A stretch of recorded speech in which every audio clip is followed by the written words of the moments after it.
I got to his house and then he asked me, so how are you? I said, I am fine. He said, how was your work today? I said, fine. Then I asked him, how was your journey and how are you? And he said, fine. And that was it.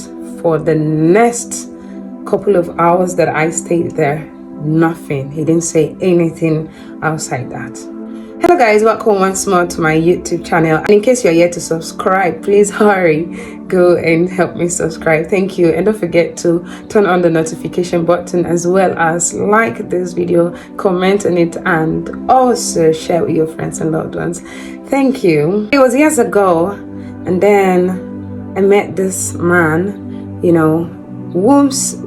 I met this man who was a businessman and whom seemed to be heavily respected in the previous church and also in the previous my previous place of residence. We exchanged numbers, and then before you know, he would start chatting with me once and all that. Not long after, we exchanged numbers, we started talking. He would chat me up and we'll have conversations, like get to man stuff, like he likes me and all, that kind of stuff and all that. And like he would like to get serious with me and, to have something like a serious relationship, something that would actually lead to marriage and all that. So that was when because I knew him, I knew that he was married. So I said, so what happened? I thought you were married before. You want to marry again? You want to marry a second wife? Like that kind of a thing. And then he said no, that he was divorced. And that got my attention. And I was like, oh really? You were divorced? Why? What happened? And he said nothing. You didn't do anything. For me, that was off. I found out to be like a red flag, really. Yeah, because for me, I feel like if a relationship or marriage or something really crashes and all that, I don't think it's just the one person's problem. I think like it's the both parties together. It's something that has to do with the both parties. Both parties actually played the role. That's my opinion. That's my perspective about these things.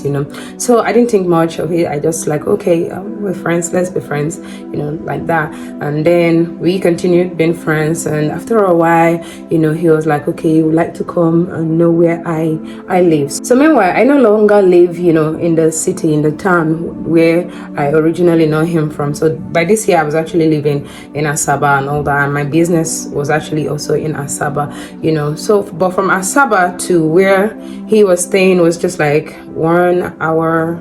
Yeah, 1 hour. So it was just like 1 hour drive away, actually. So it wasn't far, it wasn't far. It was like it wasn't far. So it was like something that it's a distance that if I'm the one driving myself, I could like cover for like 45 minutes. But if you are doing like a public vehicle, it goes about 1 hour, that kind of a thinking, So after like much talking, and then this guy was like, okay, I want to come see you. I want to come know your house, know where you're staying and all of those things. On Sunday, this guy called me and said, hey, I'm in Asaba and all that. Where is your house? That he came to do something and he was about going, and he thought like, okay, you want to actually come see me. My mom was around, like she came to see me and my siblings. So I was like, okay, I told her that this is it, but there's nothing between us, but this is what his intentions really are, and then she was like, okay, let him come, So it was Sunday. I'm someone that I love food, so I I love food, and so because of that, I always have food. Like most of the times I do have food, except that season of my life where Corinne, they really cashed me, like I was so flat broke, except that season of my life. But I really love food, so because I love food, I make sure that all the time, like there should be something, and that was a Sunday. Mom was around, my siblings are living with me at that time, and so we actually have food in the house. And this young man came, parked his car in our compound. He came into the house. We offered him food, we offered him drink, made him feel very comfortable. Made him feel very comfortable, as per in-law kind of thinking to go Abby. Just joking anyway, but we made him feel very comfortable, And then afterwards he said he would like to take me out. Yeah, so I'm like, okay, let's go out. So as of that time, like I think my favorite hangout spot that time was like Iceberg. He asked like if I wanted to drive, so I said no, let's use his car. It should be the one to drive. I don't want to drive, I didn't feel like driving. And so we got into his car and then we went to Iceberg. You know, I ordered food, he ordered food, you know, because this was like, he came in the morning, right?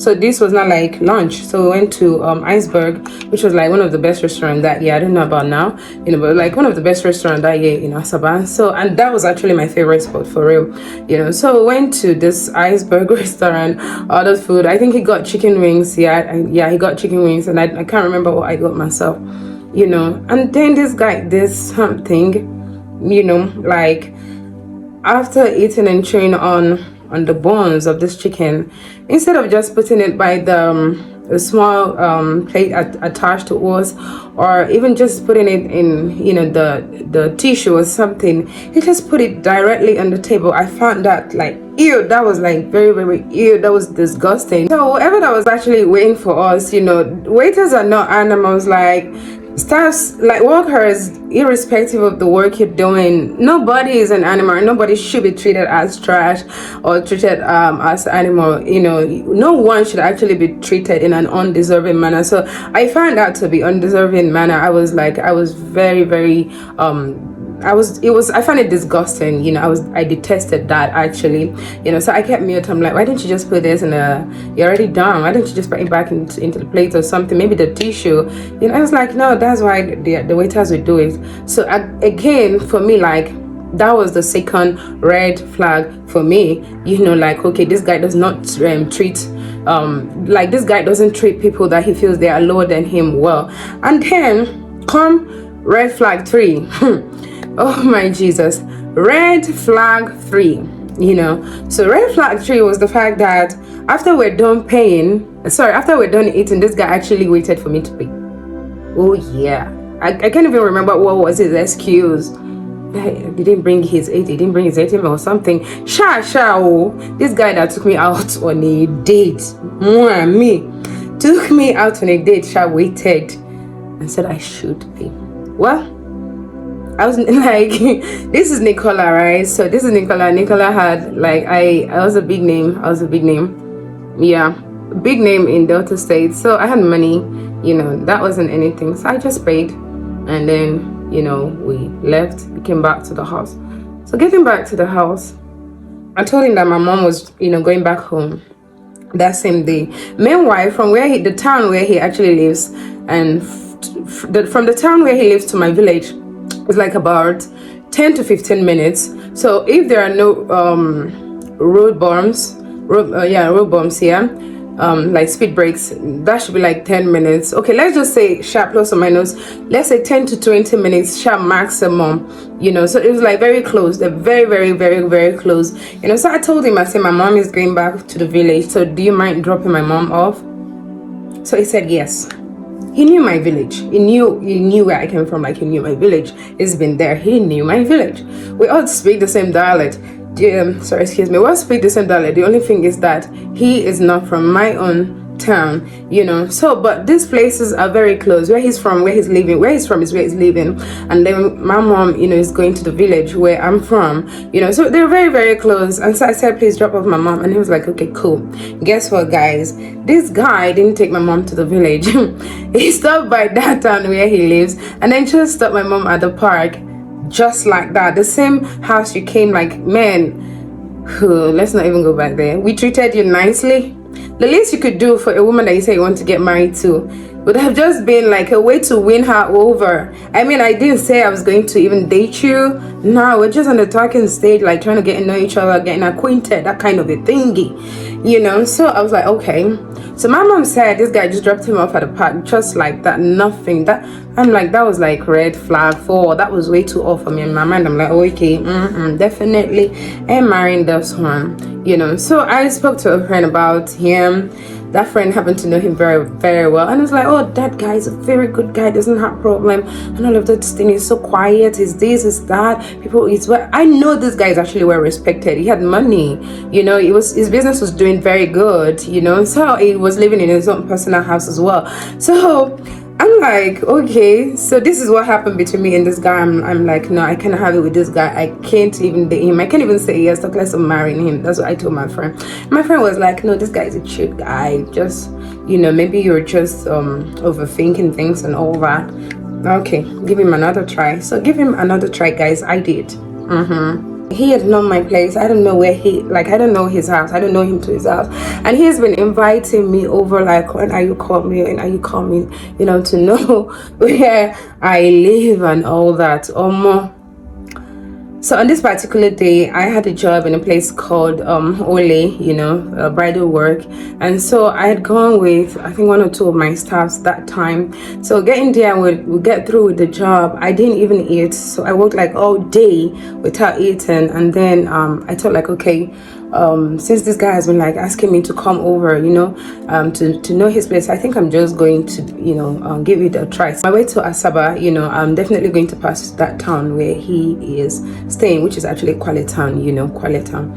So I told my guests like, okay, so this is it, like, I'm going to stop by, so you just take our stuff, take them to the office, you can close without me and all that. We'll catch up the following day. So that was what happened. So when I get to Kwale town, I alighted from the vehicle, and then I called. I already told him, like, he already knew my itineraries for that very day and all that. We already had that plan, okay? So I said, okay, no wahala, let's us go, So I drove by. I stopped by at Kwale, and then by description I got to his house. At first it was all nice, like, oh, welcome and all that. How was your work? How was your journey? And how was it? How's your day? How have you been? So I'm like, I've been good, I'm fine. He had traveled to Lagos prior to that time. So I was like, okay, how are you yourself? And then he went like, oh, he's fine. How was your trip? He said his trip was fine. So after exchanging, greetings, pleasantries, and all of those things, how are you? How was your day? How was your travel? He traveled actually that time to Lagos, and he come back. So how are you? How are you? That kind of stuff. Fine. Okay. And he was like, well, what do I offer you? I'm like, what do you have? So when I said, what do you have? He said, let's go to his kitchen. I went to his kitchen, and then again I saw yet another red flag. Yeah, I call that red flag actually, because this person happened to be an engineer building houses and offices for people. I feel like for me, you should be able to advertise what you're doing, But then I realized that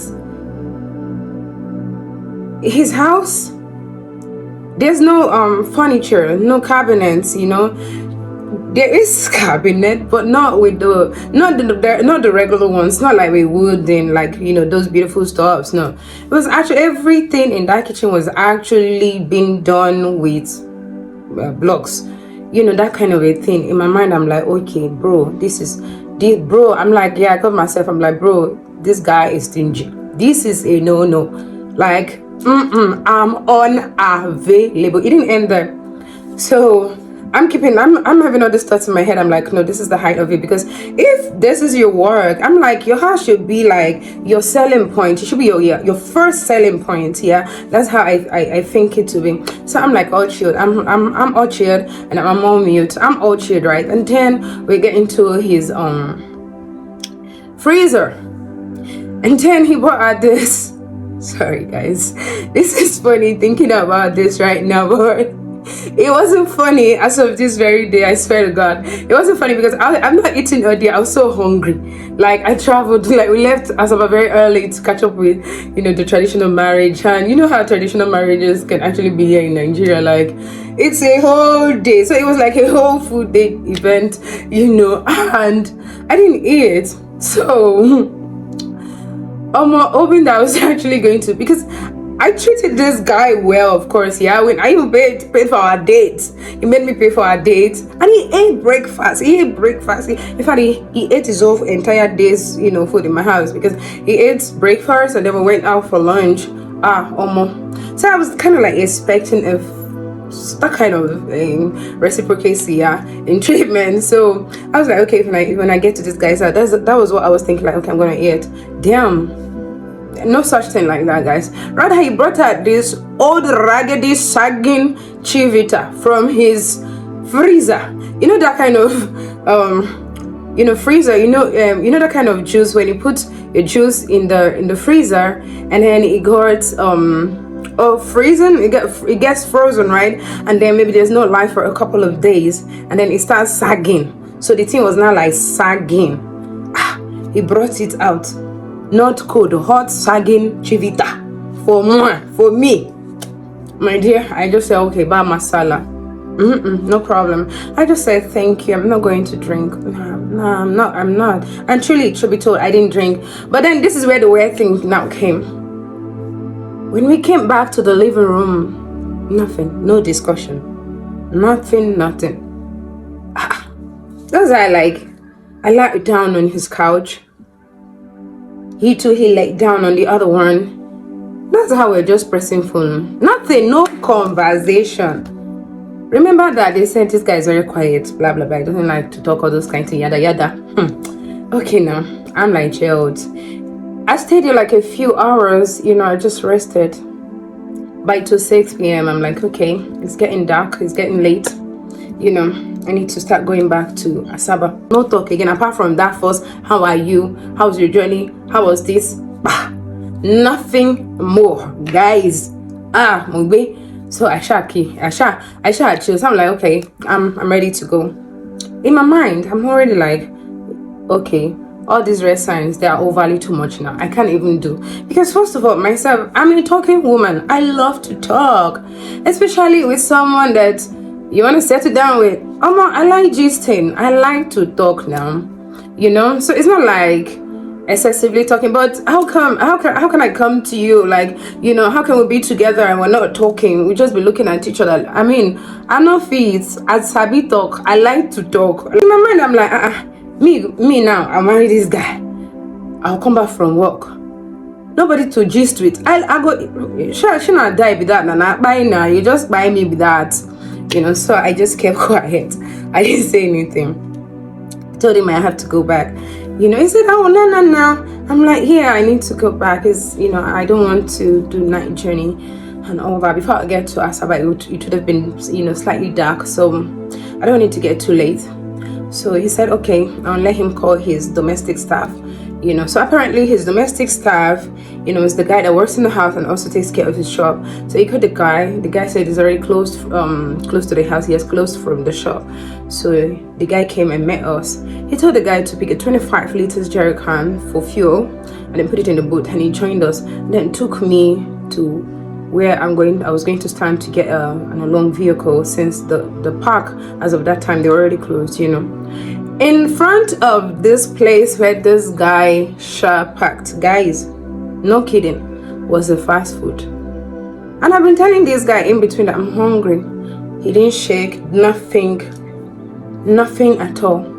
So I'm like, okay, I'm hungry, like for real. He said, oh, he just pointed like there's a restaurant there. So I went there. I have money. It's good to have money. See, I tell men and women shall have money. Even if you have someone doing everything for you, you shall have your own money. I love to be pampered. I love to be spoiled. But I love money. I love to own. I love to have my own money. Like, it gives you... Let's not even go there today. No, let's save this conversation for another day. I have money now. So I went. I bought food. I bought chow. And I came back. This guy didn't offer like to even going with me. Took less of even buying me chow. So I went and I took care of myself, bought food, take out, and got a vehicle, enter. That was how I ran. Did I run? I flew. Like, I flew from these guys. I flew completely. Like, I'm like, you and who? Marry waiting, marry fire. So in my mind, I'm like, okay, this is why his first wife divorced him. And because the fact is that this guy is a very quiet guy, like, very, very quiet guy. So people would think that something is wrong with the woman. They can't be the man. And like he said, he didn't do nothing. So how can someone deal with that? How can you deal with a partner like that? First of all, there were like too many red flags with that guy. Too many of them. So in my mind, I'm like, oh my Jesus. Me now that it's very I could come off to some persons as being loud, like, oh, she's a loud person and all that, so then here you get married to this very quiet person, this quiet but stingy, slow, toyish man. Sorry about that. And then tomorrow you come out and tell people that there's something going wrong. They will blame you because they're like, your husband don't get problem. Oh. See her agbaya. People will be like, yo, she's the crazy one. She's the one that has problem. Like everybody blamed his first wife. Oh my, that was how I borrowed leg, added to my legs, and then I flew. I disappeared. I didn't communicate with him no more. I didn't talk, nothing. He would call me, I would not pick. So it was one day he reached out to me and sent me a message that that was like 1 or 2 years after, yeah, I cut all communication from him. I got this message from him saying like he would need me to honestly tell him the reason why I turned him down, and I ran away from him and didn't want to marry him. And I asked him why now, why you all of a sudden out of the blue you're asking me this now? And then he told me that he has tried to have relationship with a few ladies, and they all would leave him like that. So that's how I started pointing out all these things to him. I told him, I said, you come off as a very stingy man. You come off as someone who don't give a care about their partner, which is true. I told him, I said, no woman, me personally, I know fit, I soft. I like to pamper. Anyone who knows me, like my close friends, my loved ones knows I care, and I care genuinely. I like to love and spoil and pamper. And I equally want to get the same thing, to be loved and spoiled. And there's nothing wrong with that, So I told him, I said, for me, that's the reason why. There's nothing more. There's nothing more. Other than the fact that also I told him, I said, and then you're this kind of person that you don't talk. Me, I love to talk. So tomorrow now you might be maltreating me. I told him, you'll be maltreating me, and because you don't talk and all that, people would think that I'm the mad person. So that's why, and that was just the end. That was about I think 1 or 2 years later. After that, he sure got married. I don't know if he readjusted. I don't know if he took the things I said seriously and re-evaluated himself and probably did some possible changes. But sure, the one I know for a fact is that 1 or 2 years later, Aisha got married, and that's the last I know of him. Bless him, and bless me, bless him wherever he is. Yeah, so that's crazy. That's very, very crazy, but that's just it. Sometimes you need like some persons. Yeah, people do. Alright guys, so this is where I call it a wrap for today. Thank you for watching my videos. Thank you for the likes. Thank you for commenting, and please don't forget to share. In case you're yet to subscribe, honey, please once again help me subscribe and don't forget to turn on the notification button. I love you guys so much. Thank you. Gracias. Mwah. Ciao.